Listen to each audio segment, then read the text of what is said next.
Good evening, hello and welcome. You're watching Brass Tacks. I'm Anusha Soni. Let's begin with a breaking bit of development coming in, and this is what happened at the BRICS summit. According to the Minister of External Affairs, Prime Minister Modi and Xi Jinping met on the sidelines of the BRICS Summit 2023. Prime Minister underlined that the maintenance of peace and tranquility on the border areas and observing and respecting LAC are essential for the normalization of ties between the two nations. Now that's the word really coming in from the Ministry of External Affairs in a crucial briefing that had happened recently. Let's listen in to what was said in that briefing. In a conversation with President Xi Jinping of China, Prime Minister highlighted India's concerns on the unresolved issues along the LAC in the western sector of the India-China border areas. Prime Minister underlined that the maintenance of peace and tranquility in the border areas and observing and respecting the LAC are essential for the normalization of the India-China relationship. In this regard, the two leaders agreed to direct their relevant officials to intensify efforts at expeditious disengagement and de-escalation. Let me cut across to my colleague Abhishek Jha, who's joining us live and getting us more perspective on this. Abhishek, we were expecting a full-blown bilateral. This was an informal conversation. Could you put that into perspective for us, please? So far, the information has not been out whether it was a proper structured dialogue or the two sides sat together as a delegation level talk. It was just an informal, candid conversation that the two sides, Prime Minister Modi and President Xi Jinping, had as a polar side sometimes during the 3 days post that the both leaders have been there overlapping BRICS summit level talks. But the point of news has been that the leaders have met, and this is the first time ever since that Galwan clash has happened. That Prime Minister Modi and President Xi Jinping they have met, and they did discuss about those whole issues of Galwan clash as well. And this is what we are learning, because the Foreign Secretary has clearly said that the issue of LAC was discussed, and PM highlighted the concerns over unresolved issue of LAC to the Chinese president, and he has also said that the conversation with the president has happened, and both the leaders have agreed to de-escalate and further, conversation about high-level conversation on the two sides, so that the de-escalation and disengagement process could continue faster. This particular piece of information and what transpired at the BRICS summit will be our focus here on Brass Tacks at around 9:30 p.m. That's our second debate of the day. But right now, the top focus, Chandrayaan-3 has been a big success. With the success of this mission, India has once again asserted its position into the science and technology era, in the space era. But how can politics be left behind? It was not even a day since India achieved a historic feat with Chandrayaan-3 landing on the unexplored south pole of the moon. While the entire country was beaming with pride and celebrating, a mega credit war was also brewing. You had Congress Chief Mallikarjun Kharge, who reminded the central government and the BJP that it was India's first Prime Minister Jawaharlal Nehru who sowed the seeds of space exploration, and the country is now reaping the fruits of those efforts. You also had Mrs. Sonia Gandhi, who wrote a letter to the ISRO chief stating that ISRO's success is anchored in the self-reliance dating back to India's early 60s. How can there be not a response from the ruling BJP, which came out all guns blazing at the Congress party, claiming that India has achieved more than it ever did between Nehru and Dr. Manmohan Singh time? While the nation celebrated this scientific milestone, was the glory marred in some way by this political bickering and agenda? As the nation basked in the glory, and we continue to do so, of this historic achievement, was the credit war really necessary? We talk about the story, the Chandrayaan-3 mission, and more importantly, we also get you global voices from the scientist community, from the space scientists, the astronauts, and what do they think about India's success of Chandrayaan-3. Safely और softly चंद्रमा की सतह पे land हो चुका है।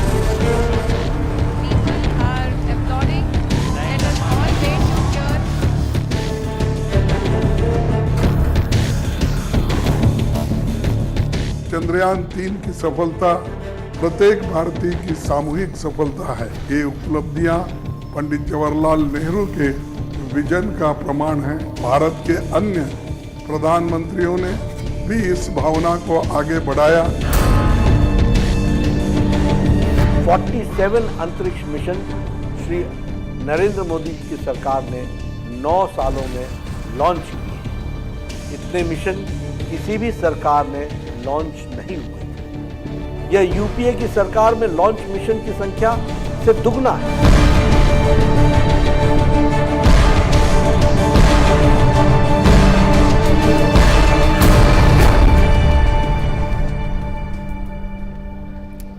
We'll definitely talk about the politics around this entire issue, the credit war which is brewing in. But before that, we have a very special guest with us today on the broadcast, an astronaut who has lived in space, performed spacewalks, and so much more. A NASA veteran who flew on all the 3 space shuttles. He undertook his first mission in 2008 and was aboard the Space Shuttle Endeavour, which dropped him off a 95-day stay aboard the International Space Station. Someone who has performed spacewalks during his second mission in 2010. He's also performed about 3 spacewalks so far. We are joined by none other than Garrett Reisman. He's with us on the broadcast. Thank you so much, Garrett, for sparing time, for joining us on the broadcast today. We are speaking at an historic time, at an occasion when India has created history with Chandrayaan-3.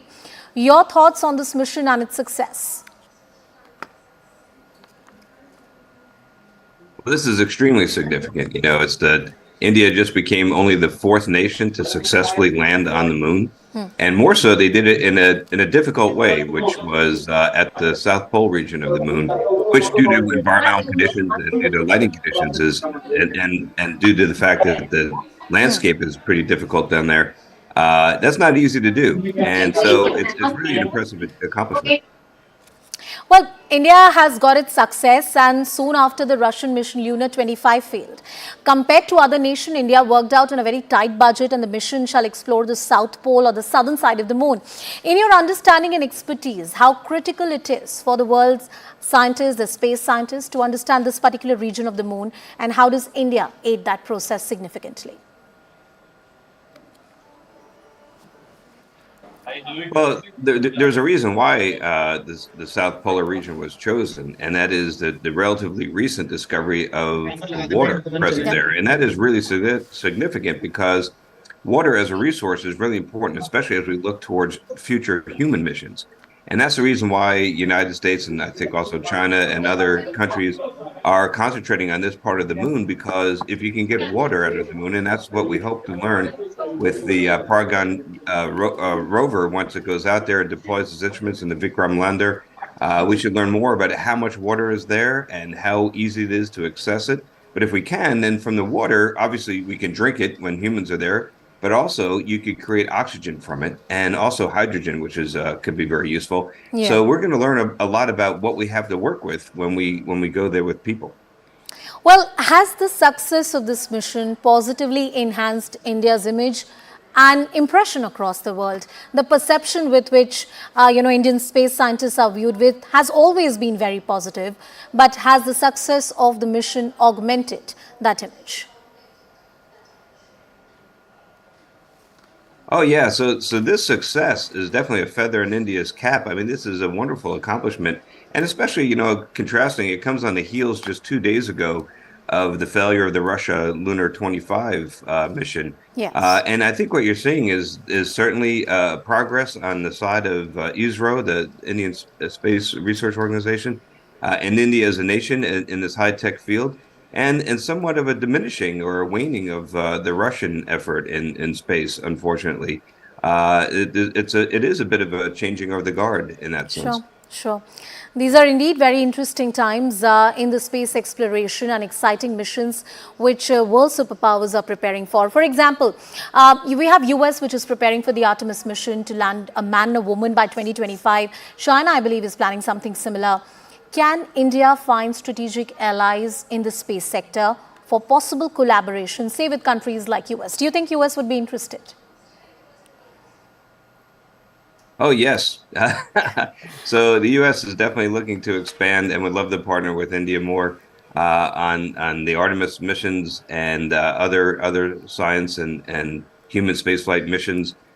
India certainly has a lot to offer. I have a lot of Indian students in my classes at USC, for example, who are very interested in human spaceflight Yeah. And I'd love to see their talents be utilized to help our efforts at NASA as well. Well, there was a time in India and I believe across the world when the space industry was highly nationalized, a lot of secrecy around it, but times have changed. What role can private players play in the space industry? For example, in India, the space programs were highly nationalized, as I argued. But in the increasing competitive space industry, what is the role, the constructive role that private companies and entrepreneurs can play? Wow, yeah. So it is very impressive that India accomplished this very difficult feat in science and technology with a relatively modest budget. I think if I remember right, it's only about $75 million, Yes. which is a relatively small sum for these types of things. Yeah. Now, as I would love to see India get more involved in human spaceflight and actually sending people into space and doing human missions. Now, if you do that, the price tag goes way up. Because that requires a life support system. It requires bigger rockets, more mass, more safety requirements. So everything gets more expensive. And so, yeah, they will require more investment. And I think the private sector, is very robust in India. I'm aware of that. And it's worked well here in the United States, this public-private partnership model. And I do think that that could work well in India as well. I see no reason why. In fact, India is a very entrepreneurial country. And I think the conditions are very ripe to do something very similar to what NASA has done with SpaceX and with other private companies here in the United States. And I personally have been a part of that as, I worked for 7 years as an executive at SpaceX, and I saw that model work very effectively. And I do think it's a good model for India as well. My final question to you. You've been a veteran in the space industry. You've also worked with private players. When it comes to organizations like ISRO, which have been at the forefront of innovation technology, despite their limitations, do you have any constructive suggestions going forward for ISRO, for the Indian scientists? You have a lot of them in your classes. Wow. Well, as an outsider looking in, it's hard to give advice without Sure. being present and involved on a day-to-day basis. But I'd say that one of the things I think ISRO does well is avoiding a lot of complexity, and that's one of the keys to SpaceX's success as well. Which is when things get really expensive and when reliability goes down and performance goes down, is when you make things too complicated from an engineering design perspective. So I think keeping it simple is one of the keys to keeping it from becoming too expensive, but also to keeping it safe. So I would advise that. And I would love to see ISRO get more involved, as I mentioned before, in human spaceflight. So those would be the two pieces of advice I would be bold enough to offer. All right, Garrett, it's an absolute pleasure to have had you on the broadcast today. Thank you so much for your time. Thank you so much for joining us on the broadcast. Well, let's dip into the story here in India. There's no doubt about the fact that 1 billion plus Indians are basking in glory. We are very happy that Chandrayaan-3 mission is successful. And I say this for all across political lines.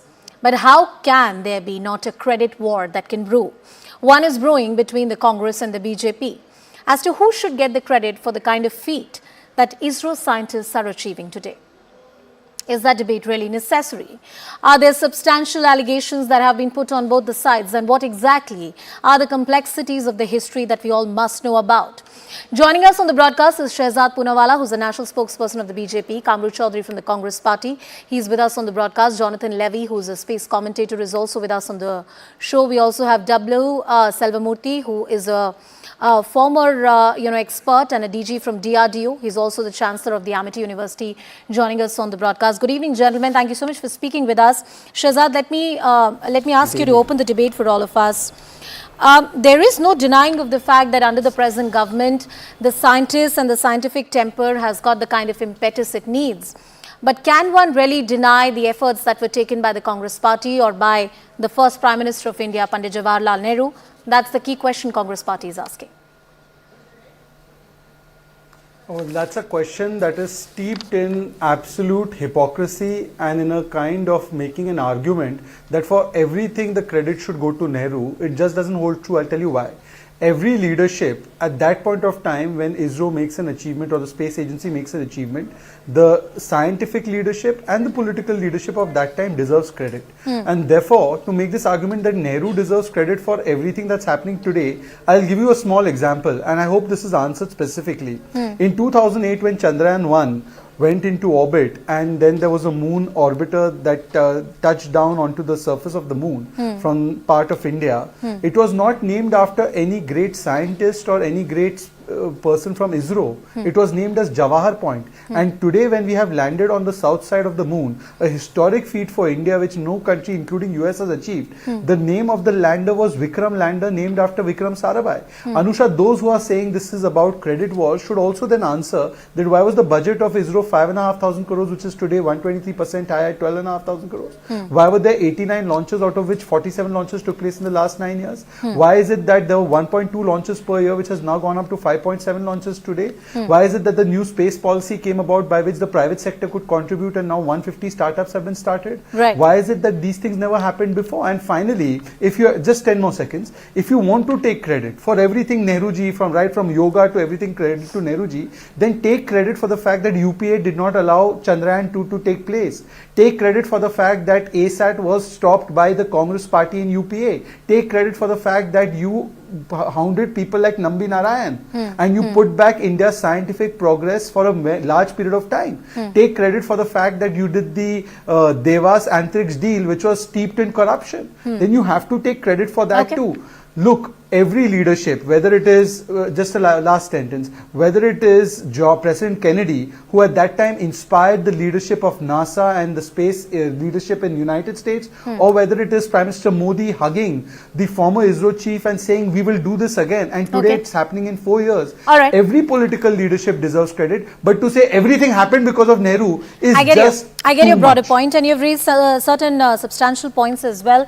Mr. Kamru Chaudhary, let's talk about the fact that the first point that was raised by the BJP, that Chandrayaan-1 and the kind of naming that was done of that particular crater, it was called Jawahar, or the fact that the budget has been hiked by over 100%, or the new space policy which is being talked about, which is responsible for the private players to enter into the space sector, all of that is a giving of the present Modi government. Then why should any other political dispensation get credit for Chandrayaan-3? A straight-up question. Yeah, Anusha, first and foremost, the entire world, along with India, celebrated yesterday the landing of a Chandrayaan-3 in the moon. Yes. So it's not a case of one particular India or particular leader that shall take credit for it. Because we as Indians felt proud because it was our spacecraft. But it was an experiment done on behalf of the entire mankind. We are proud of that. In India, coming to the basic point, when you speak about taking credits, you see what happened yesterday, just that minute, that last 10 seconds, I believe, when the Chandrayaan was about to touch on the face of the moon, we had a pop-up of Prime Minister Modi on the screen.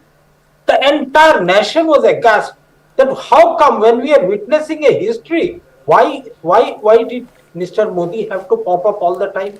Why did he not let the scientists bask in the glory at that time? This is the point where we raised that it was not because of Narendra Modi ji that the Chandrayaan is landing on the moon. It's because of the scientific temper that was developed over the years by successive Indian governments that led to the successful experiment of the Chandrayaan landing on the moon. That was the basic point. Now you can question the policies of the UPA government, you can question the policies of Jawaharlal Nehru government. I can also question the policies of Narendra Modi government. So there are a lot of issues that to be discussed along with Chandrayaan. I've got one specific point from you, which is that 20 seconds roughly to the final landing, why was the Prime Minister's face popped up during those visuals that the entire nation was watching? That's the only point you're raising, sir? No, that's not the only point. Anusha, the basic point is that you are watching a climax scene of a movie and suddenly you come up with a advertisement on this, or a last ball final is there on a cricket match, you find out an advertisement. How do you feel about it? It's not a question of Narendra Modi ji that he is taking the credit for the entire Chandrayaan mission. Thousands of people have worked for the success of this. We all prayed for the success of Chandrayaan. It's not that Jawaharlal Nehru started this program. It was always successive government's policies the scientific temper built up over the years that we let. So, sir, my last interjection to you before I bring in the BJP again and other guests also into the discussion, that if successive governments, including the Congress, is responsible for the good and bad that we have done in the space sector so far, then what's wrong with the Prime Minister of the nation coming forward in the most critical times at the most important moment? My question to you, and then I'll take in BJP on that. Yeah, Anusha, you see, we always criticize Narendra Modi ji as one of the most megalomaniac and a narcissist Prime Minister India has ever seen. That was defined and that was successfully exhibited by him, by Modi ji himself yesterday. There is no denying the fact about it. Let me bring in... But yesterday this event was, the entire world was watching. Now you wanted to have your face pasted on our TV screen just at the right moment when the lander. You've made your point. Let me take in a response from the BJP. Shehzad, a quick response from you. Then I want to bring in Mr. Jonathan Levy and Mr. Selvamurthy into the discussion. Anusha, I take you back 4 years ago when the Chandrayaan-2, it was a successful mission, but the lander did not make it safely. At that time, the Prime Minister wasn't popping up. He was inspiring the leadership of ISRO, and his sentence and statement to a crying ISRO chairperson was, "Phir karenge." We will do it again. I back you. I am glad that the Prime Minister, just before we made touchdown, joined them to say, look, this is not just on ISRO. It is our collective endeavor, and if it goes right, the credit is yours. If it goes wrong, hum fir se karenge. This is the leadership that, whether it was President Kennedy or whether it is Prime Minister Modi, they give to their scientists saying that we are backing you. And by the way, how did Jawahar Point pop up in 2008? By that logic, it was Mr. Vajpayee who said, let's have Chandrayaan mission. So shouldn't it have been Atal Point? And look, this is not the point. The point is you should have named it after a scientist like we named Vikram lander. And Mr. Kamruzaman Chaudhary, for Pete's sake, stop making such childish arguments. You should tell us that today the manner in which Mr. Nambi Narayan was hounded, the manner in which the Chandrayaan-2 was postponed for political reasons. Do you have any specific answers? Do you have answers as to why ISRO was not making any money? Today it has made 3,500 crores just by sending international satellites into space. Why wasn't all this done? But instead, Shehzad, you come here and you have a problem with Modi, but you take it out on ISRO. As I insisted with the Congress about certain specific points that you had raised, Mr. Kamru's entire argument seems to be hinging on the fact that the last 20 seconds, why did the Prime Minister had to hog the limelight? That seems to be the problem of the opposition party. Anusha, let me pose a question this way. 20 seconds before touchdown, it was actually a few minutes back that he joined, even though he was from BRICS. Yes. Did he know that it would make it safely? Of course, we backed our scientists, but anything could happen, right? Yep. The fact is that the Prime Minister is an accountable Prime Minister. The Prime Minister wants to lend his shoulder and say that, look, this is on me too. If it goes right, the credit is yours. No, and even the last time when he failed in Chandrayaan-2. What a courageous man that he stands by his scientists. And nobody questioned his presence when the Chandrayaan-2 mission failed. So I believe that's another point that I'll discuss with the Congress Absolutely, party. But they were ready to blame him. But Mr. Selvamurthy and Jonathan Levy, gentlemen, please come into the discussion. Mr. Selvamurthy, how crucial and critical it is for the scientist community to have the right kind of political support.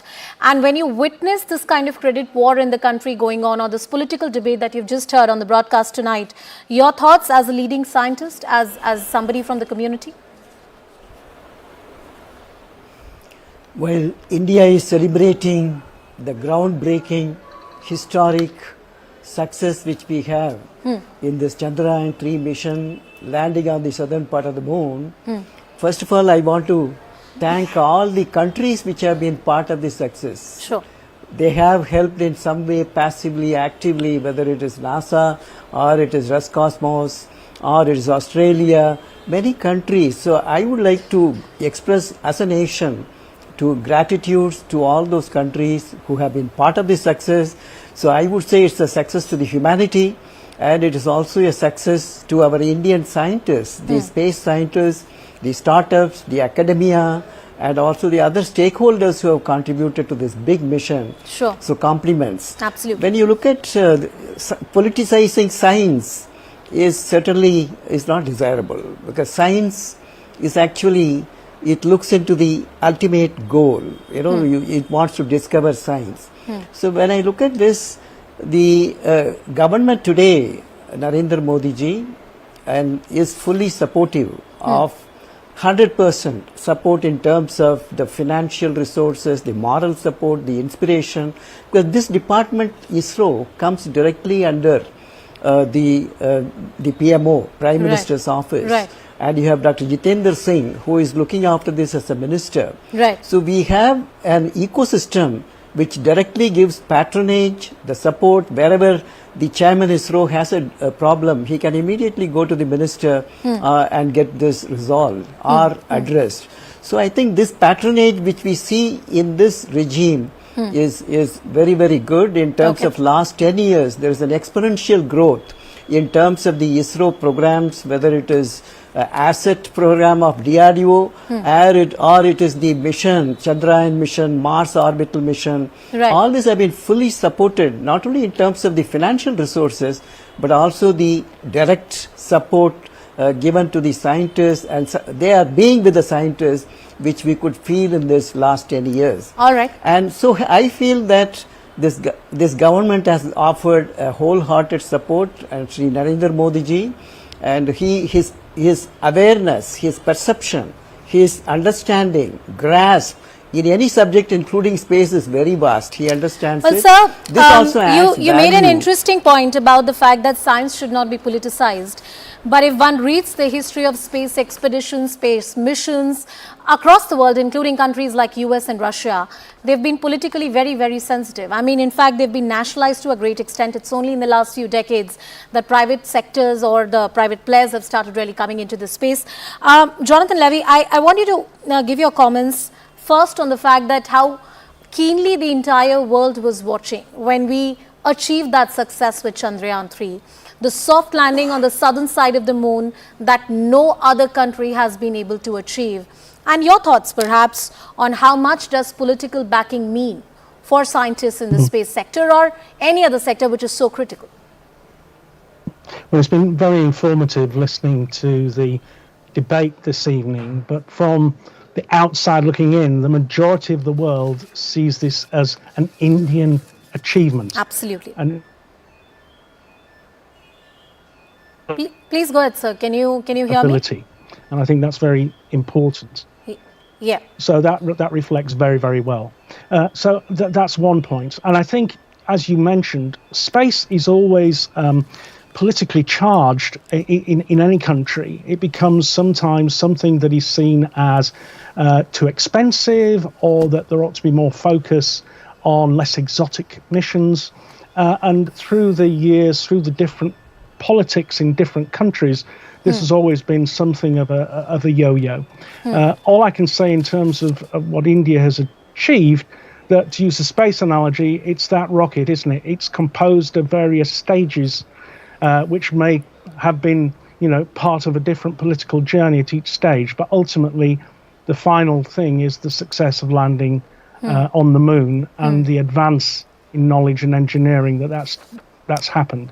I think you'll never take politics out of space. Absolutely. But as far as the scientists are concerned, I would imagine on the whole, they're just aiming to achieve more, discover more, and bring benefits back to Earth in one form or another. And Jonathan, you very rightly said that it's utopian to imagine that politics can stay out, especially when it comes to the space science or the missions. One more comment I'd like from you.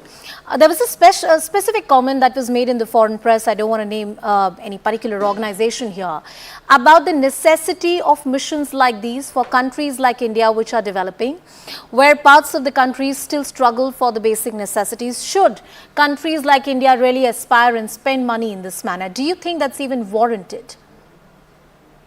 Yes, I believe it should, as all countries should, Yeah. because it inspires young people, first of all, to achieve more, to learn more and bring that back to the country. Yeah. And every country, no matter at what level, whether they be very wealthy or not, they all have their struggles within their country. They all have poverty in many instances, even in the wealthiest of countries. Absolutely. And that should not be an excuse to prevent countries such as India from, moving forward, developing its knowledge, and the spin-off of that knowledge can come back to help the country. And even through space, tackling things like climate change, the impact on agriculture, all those things will bring benefits to all parts of the country. And I believe India, like any other country, should be allowed to have a program and to advance its knowledge and its achievements. Well, absolutely. I smell a lot of envy when I hear those comments coming in from the so-called rich nations across the world. I want to bring in our political guests back into the discussion, Shehzad Poonawalla and Kamru Chaudhary. As I take the closing comments from both of you, Shehzad, one of the arguments that the Congress party has made it that, you can criticize us for anything, but the key institutions in this country were made during the Congress era. And BJP has not been able to create any institution of anywhere close similar stature. Respond to that criticism. That is an argument steeped in ignorance. Of course, because after independence they got the first opportunity to rule, they created institutions. They created HAL, it was ignored. Today HAL is record profit is being reported by HAL. They created LIC. Today LIC has record profit. They created SBI. SBI has overtaken Reliance in its terms of being the biggest, most profitable company. Today they have created BRO, ISRO. Those are in profit too, and they are making thousands and thousands of achievements every year. So this, they of course they created it, but they never took it to the size, scale and depth that it should have been taken to. And just one word for the British, because in BBC I was hearing this. Yes. They should just realize that India has just overtaken the British and has become the 5th largest economy. And at the time when the British are being led by a man of Indian origin who feels proud to be a Sanatani, I think the British can do well if they return our $45 trillion which they looted from us. We'd give them $5 trillion to run affairs in BBC, and the rest can be put into their own other programs also. So I think that is for those who sit from outside and think it's not a function of the size of our wallet, it is the size of our ambitions, and India has arrived on the world stage. It's a hard entry with a soft landing. And I think on that point, even the Congress party would agree. I think the political class at large would agree that these so-called rich nations don't have a right to lecture us about how India should use its brain and resources. Exactly. Mr. Kamru Chaudhary, closing comments from you, please. Yeah, exactly, Anusha, you are spot on. I remember those days when after I believe the nuclear test, ISRO was put under sanctions by the US along with the Russian space agency because of the cryogenic engine technology transfer that was happened. Right. So those were those days that India faced, and ultimately today we are able to set up Chandrayaan into the moon. That was itself a great achievement. This credit war that the Narendra Modi government, his minister and his spokesperson wants to take up is a zero argument for me, because we who follow closely the space program of our country today feel very proud. And I feel that Shehzad and his party should avoid and say that because of Narendra Modi this has happened, and because of Narendra Modi we are going to do this. It's always 140 billion people that we are as a nation, and we feel proud today, Anusha. And that's my closing comments. All right, Shehzad Poonawalla, Kamru Chaudhary, Jonathan Levy and Mr. Selvam-Murthy. Thank you so much, gentlemen, for joining us on the broadcast. As it was rightly said, that space is a highly political area. Space, its research has always been politicized, but what has been achieved is something truly Indian, which all Indians are absolutely proud of. Well, as we talk about different stories, here is another top focus here on Brass Tacks tonight. And the story is about the BRICS summit. Amid the standoff along the line of factual control, there were all eyes were on whether there would be any kind of a formal bilateral between Prime Minister Narendra Modi and Chinese President Xi Jinping. Well, there's no confirmation of any kind of bilateral. However, there's a statement that was made by the Ministry of External Affairs that Prime Minister Narendra Modi spoke to China's President Xi Jinping on the sidelines of the BRICS summit in Johannesburg and highlighted concerns that India has about the border issues. Now, according to the Ministry of External Affairs, Prime Minister Modi underlined the maintenance of peace and tranquility. These are issues which are critical for restoration of peace and normalcy between the two countries. It was also argued by the Ministry of External Affairs that the Prime Minister has reiterated India's position and said that one must respect national sovereignty, respecting the borders and respecting the line of actual control are essential for the normalization of relationship between India and China. Well, will the talks in the future be something that we can look at? There are multiple friction points along the LAC where tensions continue to be there. There have been different level of talks that have happened. Much more needs to be done. The BRICS summit in many ways was a huge success, keeping in mind the inclusion of new countries that has happened and the ambitious tasks that the geopolitical leaders have highlighted. More importantly, despite the bilateral problems between different nations which are the key members of BRICS, including India and China, there has been some kind of consensus on various geopolitical issues, and India, Prime Minister Modi, continues to assert on giving the due credit of resources or sharing technology and knowledge with the global south. Our focus on brass tacks tonight.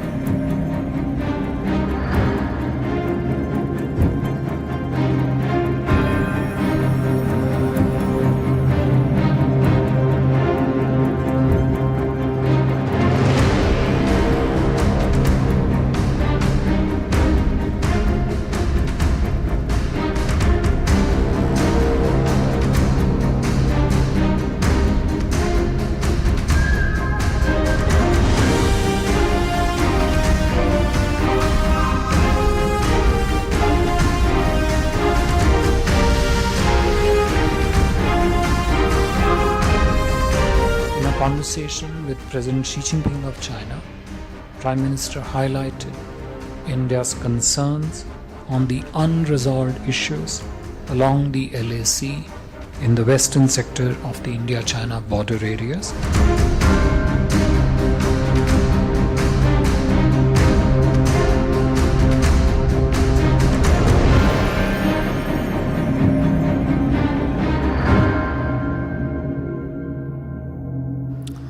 We decode the diplomacy at the BRICS and what essentially that conversation, quote unquote, between Prime Minister Narendra Modi and Chinese President Xi Jinping really means. Joining us on the broadcast are the experts.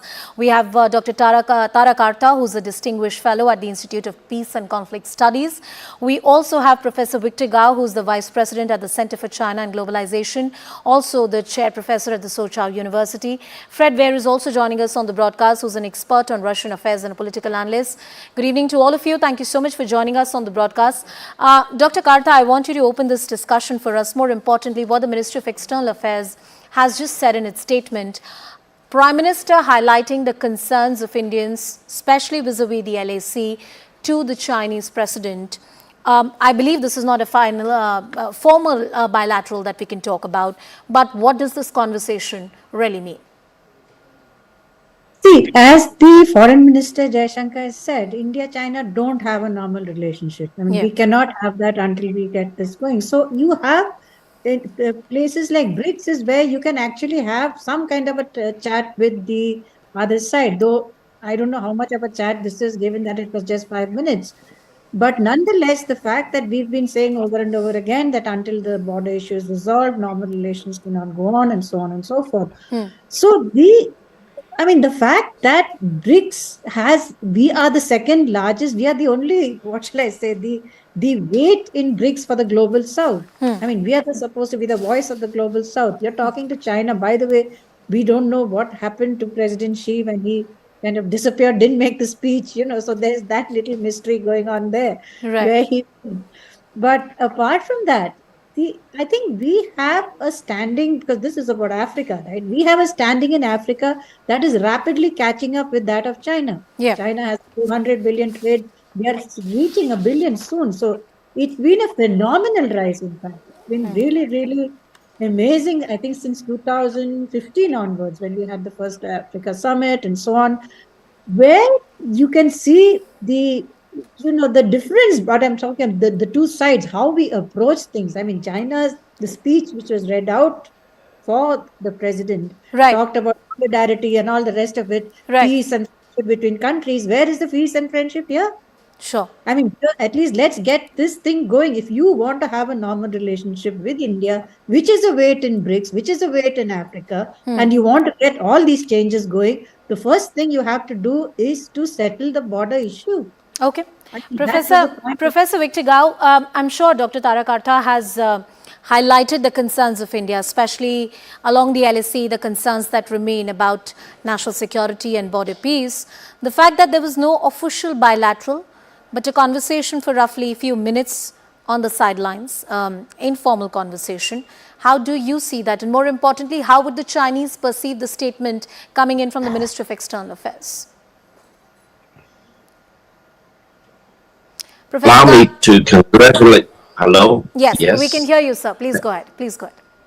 Thank you. Thank you very much for having me. First of all, please allow me to congratulate India, the Indian government, and the Indian people for the successful soft landing on the moon. Thank you. And this is truly an extraordinary achievement. We are very proud of you. And I think the fact that before the enlargement of BRICS, India became one of the only 4 countries which succeeded in the soft landing on the moon.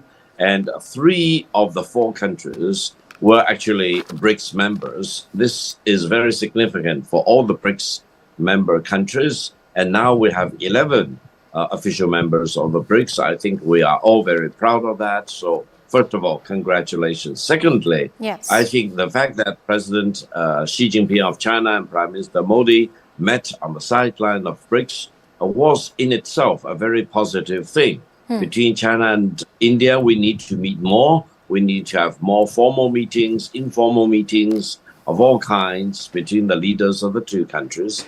And allow me to emphasize, yes, indeed, there are territorial disputes between China and India. However, allow me to emphasize that these territorial disputes were not created by either India or China.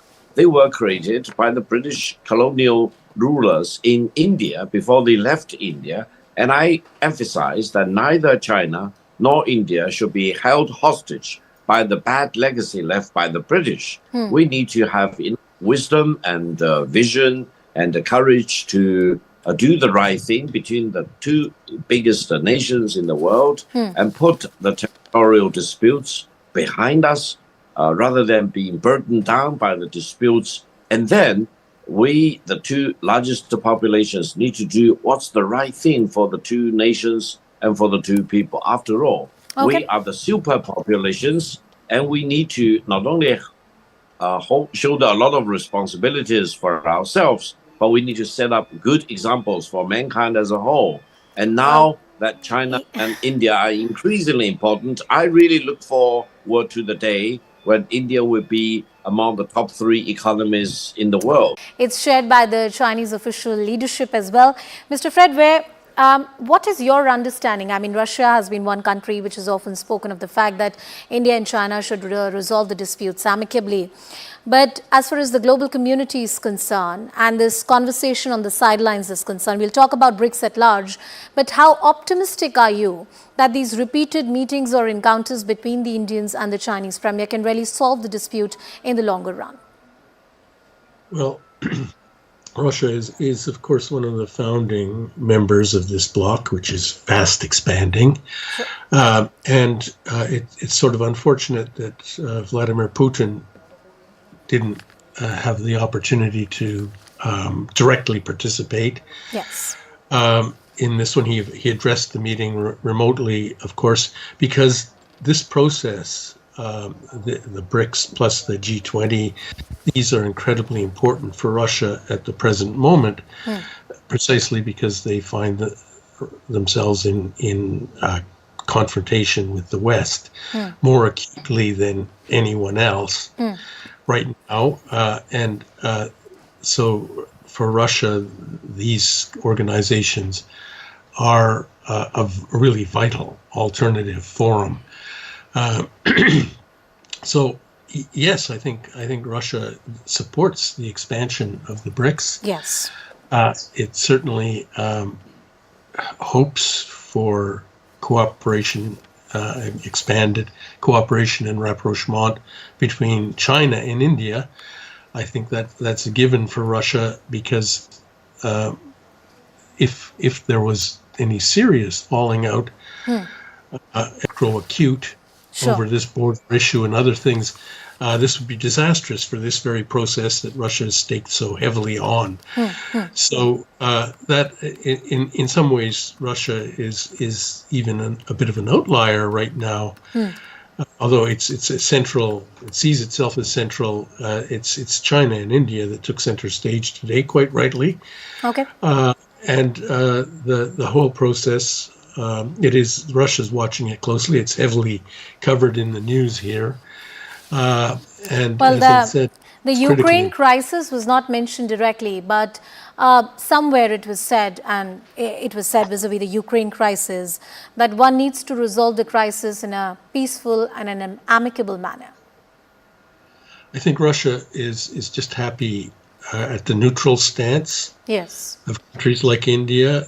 Unlike the Americans, they're not eager to whip you into the crusade. I think that for Russia, the way things are is satisfactory, and they're quite understanding of the more neutral stance of most of these countries. Dr. Tara, the inclusion of new members, the invitation to countries like Ethiopia, Iran, Saudi Arabia to become full-time members of BRICS, the concerns about the global south that have been voiced and reiterated by India. Many point out that this entire cooperation between the BRIC members, key founding members of the BRICS, have happened despite the bilateral differences that may exist, say, between India and China. The fact that this feat has been achieved and the meet ended on a positive note, does this signal the expansion of BRICS, the expansion of its powers, of its sway as a regional cooperation? Well, to be honest, I don't really know what the BRICS is about. You know, it's not, there's not a commonality between members, right? You're in different systems, you've got different objectives. And let's see, it may just work out. Look, for example, at the new member, Ethiopia, for example, I think he's got a debt of some 13 billion to China. Right? So that's the first restructuring which has taken place. Argentina has just done, a debt repayment through IMF to China because they had taken a currency swap from China. They took a debt from IMF to repay China. So these are the two new members, also in very bad economic straits. Saudis, of course, their entry, in fact, is quite a signal because that is a petrodollar state. Yes, they are entering the BRICS. So this is interesting stuff which is going on, and so is the UAE. But again, I'm saying the key here is, can China and India bring their, no doubt, common interests together on this? But Dr. Tara, the fact that there are various Western superpowers which are very keenly eyeing what's happening at the BRICS. I was reading about what the French president said and how the Western powers are looking at the developments really happening.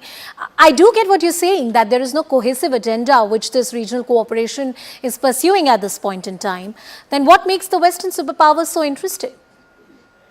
Well, it has a lot of potential. That's what I'm trying to say. Sure. You know, for example, if India and China, just on climate, just takes just one issue, climate, if we both countries get together and tackle climate change, it could be huge. Sure. It would be massive change. That's one.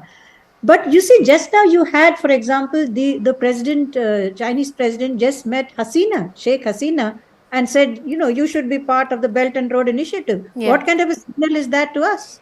So if you get these contradictory signals from China, and then you don't know what to make of it, at least I'm sure somebody else does, but I certainly don't. Professor Victor Gao, I believe that's an interesting point that Dr. Tara is talking about, that it's one thing to come together on the stage and have these lovely pictures clicked or talk about all the cooperation, but is the national agenda or the national interest of two countries like India and China, which are the growing powers of the world, do they really have anything in common?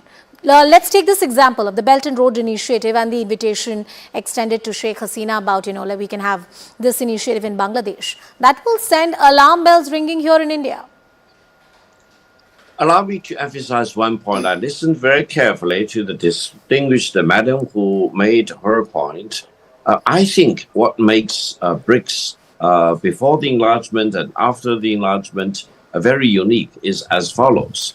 First of all, there are some Western countries who keep talking about they represent the international community. However, the reality is that for the BRICS, especially after the enlargement, they are a very important part of the international community. They represent a key part of the global south. And I hope those Western countries will realize when they say they represent the international community, I need to ask them whether they represent the BRICS countries, for example, whether they consulted with the BRICS member states, and if they haven't, and if they don't represent the BRICS view, they cannot hold themselves out as representing the international community. That means the BRICS countries do have a way to project their voices and to project what's their aspiration, for example. Secondly, I think BRICS would promote peace, stability, development, whereas there are other groups of people which are promoting Cold War or even hot war or confrontation, for example. They are not really focused on economic development, lifting people out of poverty, as almost all the BRICS countries are dedicated to do now. For the BRICS members, especially after enlargement, every member of the BRICS organization has its own specific circumstances, opportunities, and challenges. But one thing is certain.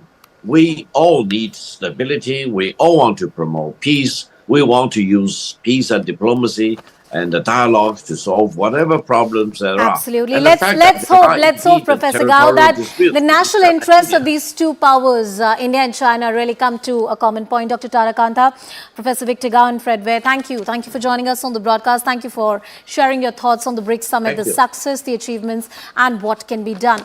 Well, as we talk about this very important story, much has been achieved at BRICS, much needed to be done in the days to come. But that crucial statement that has been made by the Ministry of External Affairs today about what happened on the sidelines of the BRICS Summit indeed is an interesting development.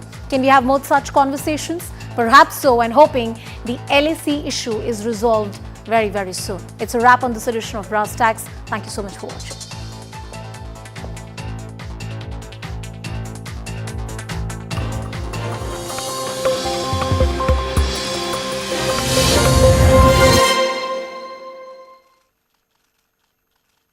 Presented by. One of his big takeaways was that if you look at the way that Prague has performed, this is just the beginning for him. Do you have any comments there? I mean, the last year, all of last year, and his breakout has been in that performance of the champion chesser when he took down Magnus Carlsen for the first time. Then we also saw his brilliant play at the Olympiad in Chennai when he role in winning the medal for the country, and he won an individual medal as well. And absolutely, I mean, what Vishy is saying, you know, let's not forget that this is the first time that an Indian who's not Vishy Anand makes it to the candidates, and we have a hope to fight for the World Championship one more time, and it's going to be Prague who's going to try and win the candidates and then fight for the ultimate title. So in some ways, it's really the beginning of the biggest dream that every chess player has, which is to get to the candidate.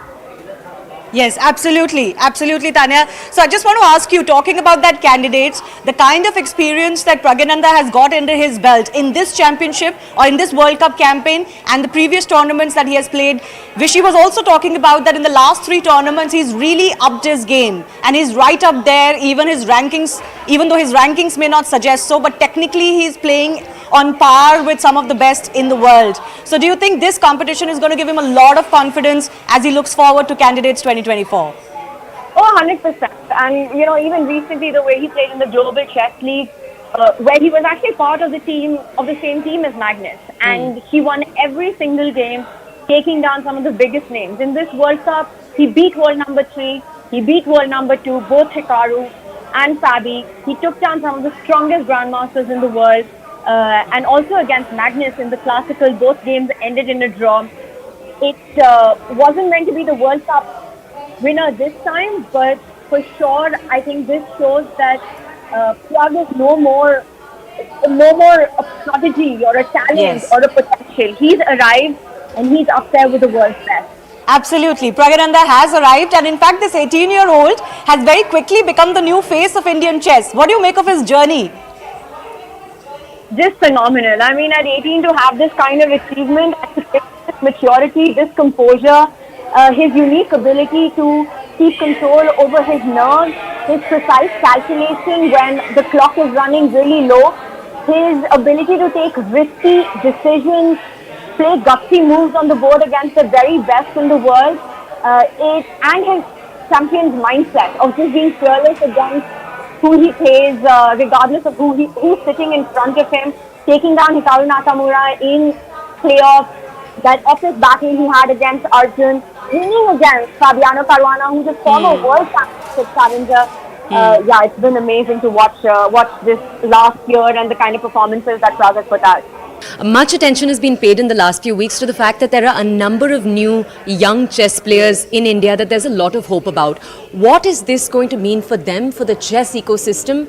What are the takeaways?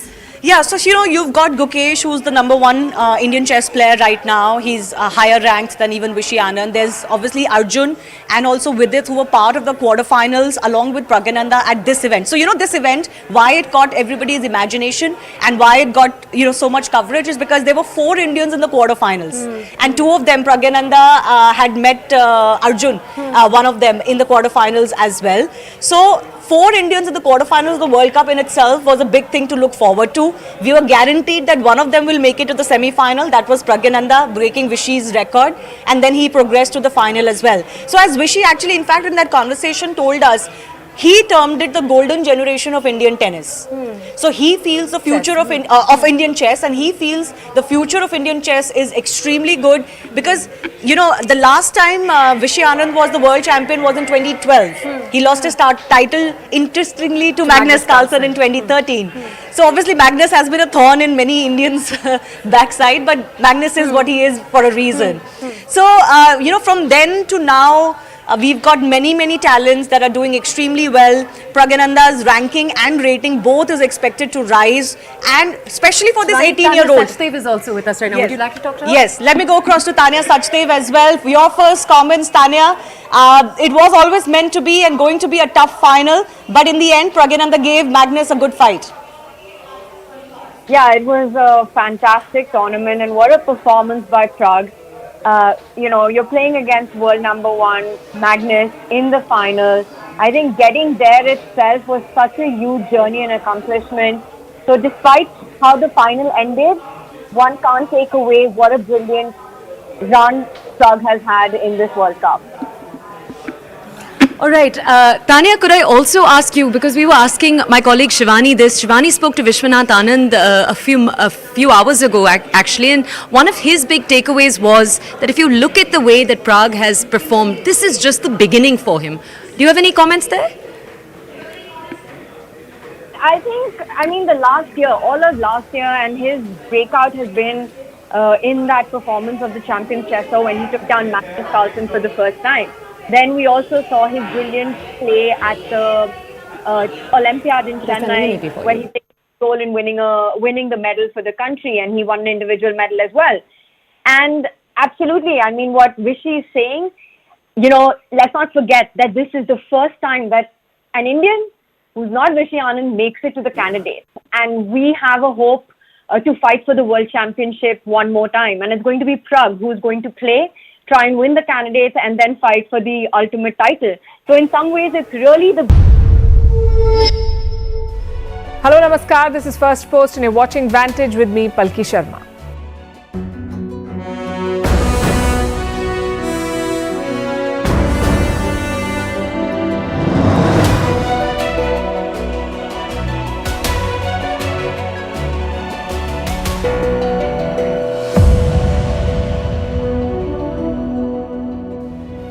Hello again from our Mumbai studios. Our lead story tonight comes from Moscow. Putin's chef-turned-critic may be dead. That's Yevgeny Prigozhin. He's said to have died in a plane crash. Was he killed or was